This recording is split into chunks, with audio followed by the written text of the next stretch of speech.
Brazilian তারকা Vinicius জুনিয়রের এই হাসিটাই বলে দেয় ফিফা দ্য বেস্টের এই পুরস্কার তার জন্য কত বড় অর্জন। কথা ছিল চলতি বছরের ব্যালন ডিওরের পুরস্কারটাও উঠবে তার হাতেই, কিন্তু সবাইকে চমকে দিয়ে তাতে ভাগ বসালেন স্প্যানিশ মিডফিল্ডার রড্রি।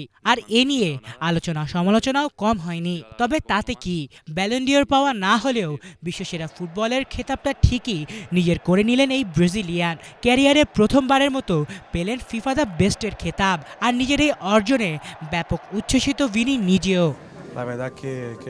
অবশেষে আমার সময় এসেছে। আমি বর্ষসেরা ফুটবলার হয়ে খুব খুশি, আর এর জন্য আমাকে অনেক পরিশ্রম করতে হয়েছে।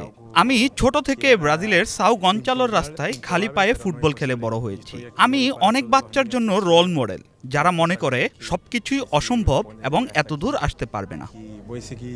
ব্যালন ডিওরের হতাশা কাটল ফিফা বর্ষসেরার পুরস্কার জিতে। অল্পের জন্য ব্যালন ডিওর হাতছাড়া হয় ভিনিসিয়াসের, জানিয়ে সোশ্যাল মিডিয়ায় নাম না করে কর্তৃপক্ষের বিরুদ্ধে ক্ষোভ ঝেড়েছিলেন এই তারকা ফুটবলার। ভিনি লিখেছিলেন, প্রয়োজনে আমি 10 গুণ চেষ্টা করব, কিন্তু তারা প্রস্তুত নন। এবছর ব্যালন ডিওর জিতেছিলেন স্পেনের রড্রি, কিন্তু এবার তাকেই পেছনে ফেলে ফিফা দ্য বেস্ট খেতাব জয়ী হলেন ভিনিসিয়াস।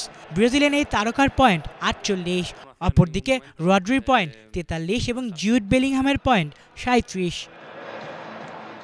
এছাড়া ফিফার বর্ষসেরা নারী ফুটবলার নির্বাচিত হয়েছেন স্পেনের আইতানা বোনমাতি। পাশাপাশি বর্ষসেরা পুরুষ কোচের পুরস্কার পেলেন রিয়াল মাদ্রিদের কার্লো আনচেলোত্তি। এছাড়া বর্ষসেরা পুরুষ গোলরক্ষক নির্বাচিত হয়েছেন আর্জেন্টিনার এমিলিয়ানো মার্টিনেজ। আলিফ চৌধুরী, বাংলাভিশন নিউজ ডেস্ক।